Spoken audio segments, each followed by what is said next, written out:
So, the hub level is survival difficulty class 0, safe, secure and devoid of entities.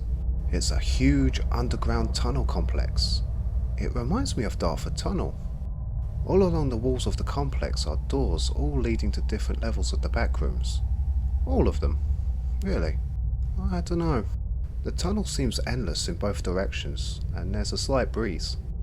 I guess this is what helps connect all the backrooms levels together?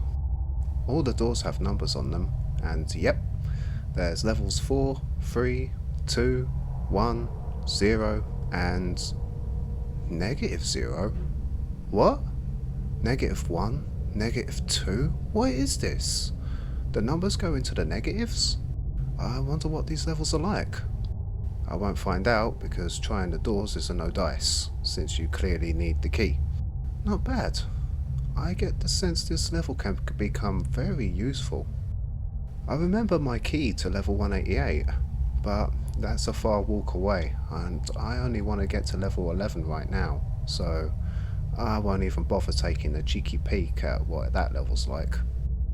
Instead, I'll just go back through the level 4 door and press on to level 5.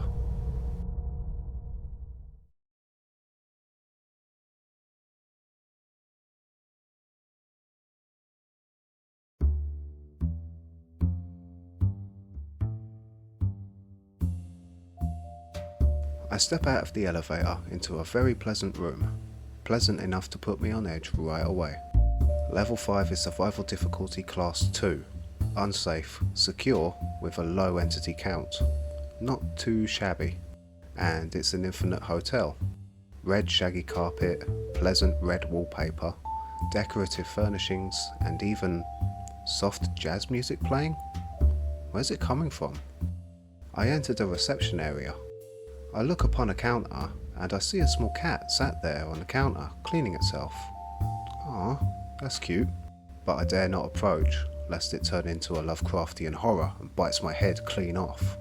I go to pass the cat, but then she says, "Well, hello there." The cat just said, "Hello?" Huh? But how? I turn to look at the cat with the most baffled expression and she gets it right away. Ah, I see. Yet another newcomer. Well, welcome to level 5, young man, and my name is Samantha. I was stunned. This Samantha is talking to me now. Now I just want to laugh. Well, thanks I guess. My name is... I replied to the cat as I scratch my head. She giggles and then says, "You're welcome. It's a nice day, isn't it?" I say, "You wouldn't happen to have any meat on your person, would you?" She asks. Meat? I check my inventory and I get out a can of tuna the quartermaster back in level 4 highly recommended I take. Naturally, since she's a cat, I see her little eyes widen when I reveal the can of tasty tuna. I got you now, little kitty. I open the can and place it in front of Samantha, and she devours the tuna with delight. I like Samantha. I want to take her home. When she's finished with the can, she then licks a paw and looks to me and says this: "In the near future, you will be offered a deal by something terrible." Said that, she then hops off the counter and just leaves. A deal by something terrible. Bring it on, deal Satan. I'm onto your game. I leave the reception area to begin exploring. Doesn't take long for me to find something. A can of bug spray. Why? The smell of mothballs is overwhelming here. I'll pocket the spray anyway. Moving on, there's just corridors upon corridors of hotel space. Do these doors open? Okay, some do, but some don't. Opened the door to a random room and it was pitch black and there was a smiler in there. "Hi mate." Closing the door and moving on, I came across some supplies as I go.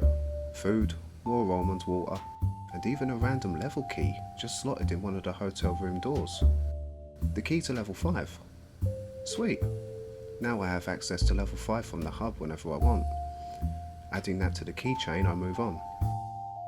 think back to my conversation with Samantha, and I remember I tried to tell her my name. I remembered that most people change their names when they get here to separate them from their old lives. But is that what I want to do? Right now, my name is Daniel Eastwich. Maybe I'll change it to something else if nothing works and I'm trapped here forever. But until all hope is lost, I shall still be Daniel. I explored for what felt like 4 hours. I found some good stuff for trade, but I keep a lot of reserve space for almond water since this level wreaks havoc on your mental health.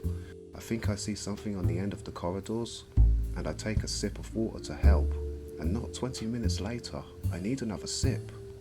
I could lose a lot of almond water very quickly this way, so I need to manage my sanity with supply carefully. The level keeps playing tricks with my mind. Objects seem to just move out of my peripheral vision. So, this is the challenge of the level?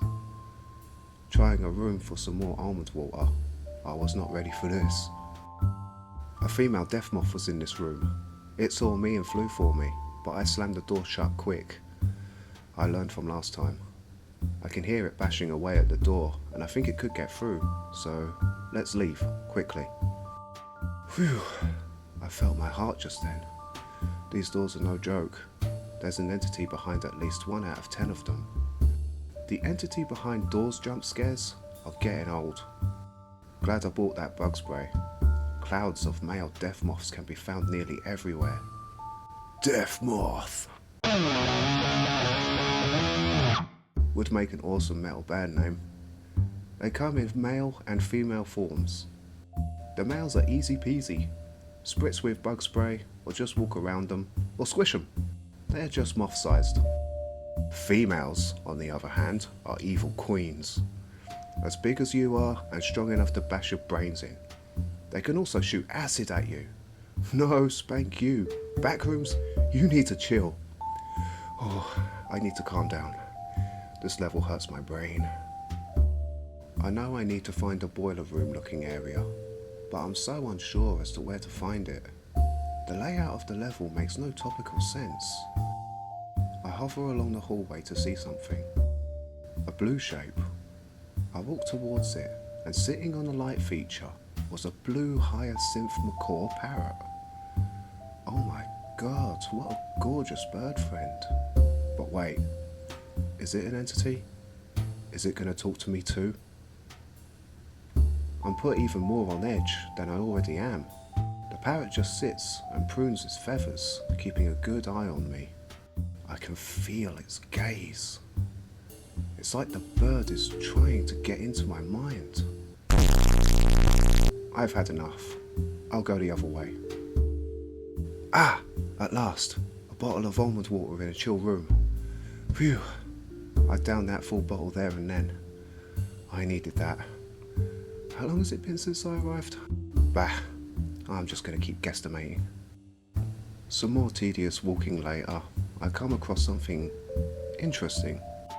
A large open area with a table in the middle and doors all along it, and a large chandelier hangs overhead.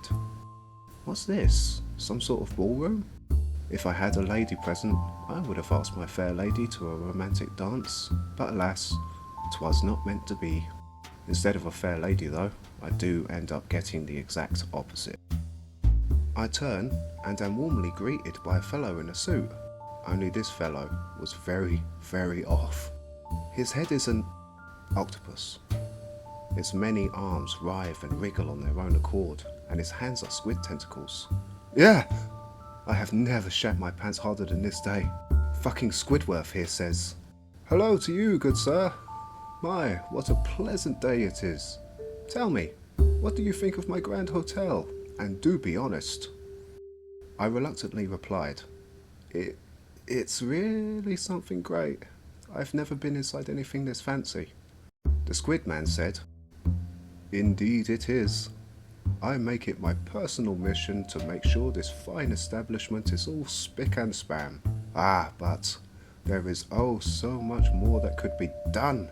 and I know you, my fine friend, have all the correct properties to help me turn this fine establishment into a prime location. Ah, suck me harder, Daddy. I've got to hear what Fishboy has to say. Yes, I can see it. Our hall's overflowing with activity. So much opportunity awaits. Listen, let's discuss this deal further in my special office room. Deal. Yeah, no chance.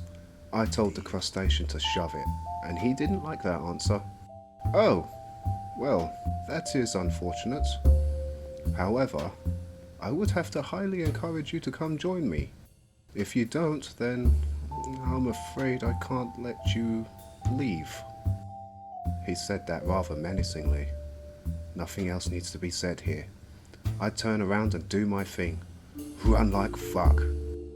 I ran, taking all kinds of twists and turns, even turning over furniture I find during the run. I can hear Wet slapping a squid feet behind me. Stop laughing. I'm scared, alright? I can hear him calling out to me the whole time. You're missing out on a great opportunity, my friend. You better come back. You won't like me when I'm angry. Things like that. The creepy part is that he sounded very jovial and goofy about it all. It's still one of the most horrifying things that's ever happened to me so far. I saw the parrot again during the run, and I had to make a quick panic turn to avoid the thing. The thing chasing me said as he passed by the bird, "Stay out of this, Jerry. This is none of your concern." The bird flaps its wings, squawking as we pass by. What is going on in this place? It feels more like a Scooby-Doo episode rather than an episode of Fear and Panic. I managed to lose this fishy menace by hiding in a room, and I wait for about an hour, snack break, and write down what just happened. I went to leave the room. There was a vent next to the door, but as I go to leave, something grabs my leg. I look down, and several arms are grabbing at my legs. I wiggle out of it in time and slam the door. Why won't this level leave me alone?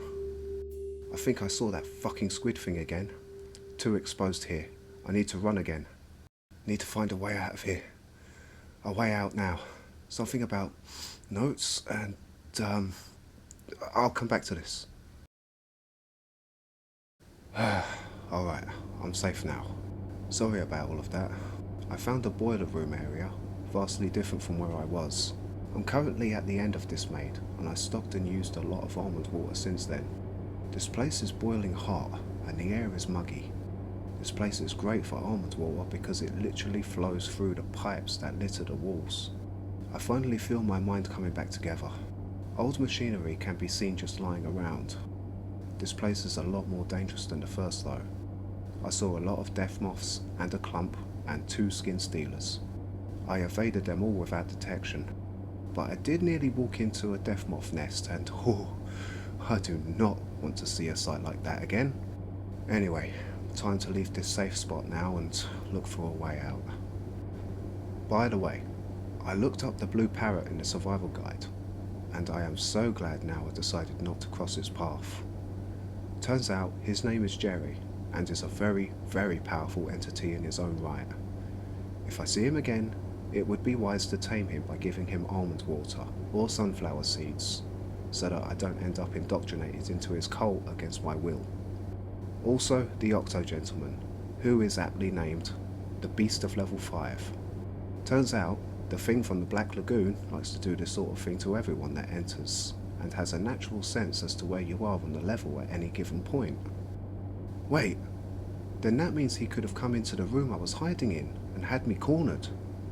I don't have time to figure it out. Time to leave this hotel of doom. I found a door leading to a different level, and I'm dreading what level it could be. They said either a door to level 6 or level 7 is here. I don't want to go to level 6 because they say it's one of the hardest levels, but I don't want to stay here and try my chances at a better door. Well, here goes nothing.